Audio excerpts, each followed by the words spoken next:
নমস্কার বন্ধুরা, আমার কিচেনে সবাইকে স্বাগত। আমি আজকে ঘুগনি বানাবো, তাই মটরটাকে সেদ্ধ করে নিয়েছি আর আলু ছোট ছোট করে কেটে নিয়েছি। কড়াইয়ে তেল দিয়ে জিরে তেজপাতা ফোড়নে দিলাম। এই দেখুন ফোড়নটা ভাজা হয়ে গেছে। এবার আমি আলু দিয়ে দেব। আলুগুলো আমি এমন করেই ভেজে নেব যেন সেদ্ধ হয়ে যায়।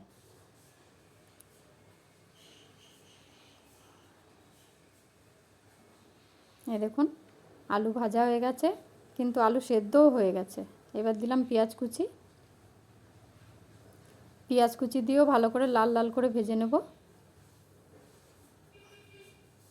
বন্ধুরা, সবাই তো জানেন ঘুগনি বানাতে, কিন্তু আমি এইভাবে জানি, তাই আপনাদের সাথে শেয়ার করলাম। ভালো লাগলে একটা লাইক করবেন, কমেন্ট, শেয়ার, আর আমার এই ছোট চ্যানেলটিকে সাবস্ক্রাইব করে আমার পাশে থাকবেন। এই দেখুন টমেটো কুচি দিয়ে দিলাম।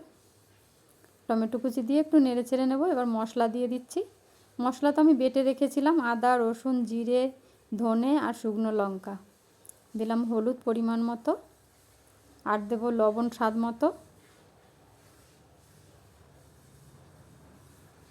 তাই এই পদ্ধতিতে একবার বানিয়ে দেখতে পারেন আপনারা।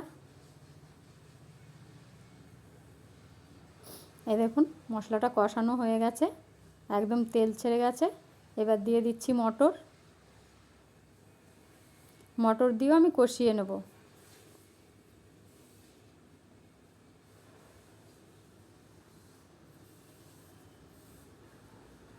আমার 750 মটর ছিল।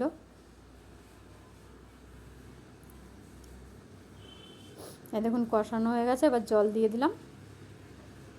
বেশি জল দেব না আমি, খুব মোটাও করব না আর পাতলাও করব না।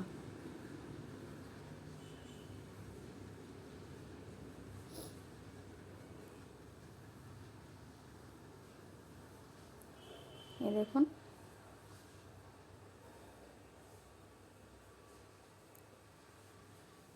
এখন ফুটে গেছে, একদম রেডি হয়ে এসছে প্রায়। এখন দিয়ে দিচ্ছি আমি চানা মশলা। চানা মশলা দিলে ঘুগনির স্বাদটা আলাদা হয়।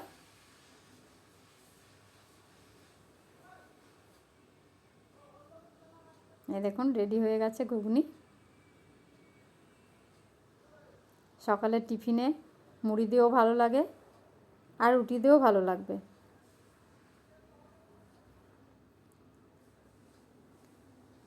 সবাই ভালো থাকবেন, সুস্থ থাকবেন।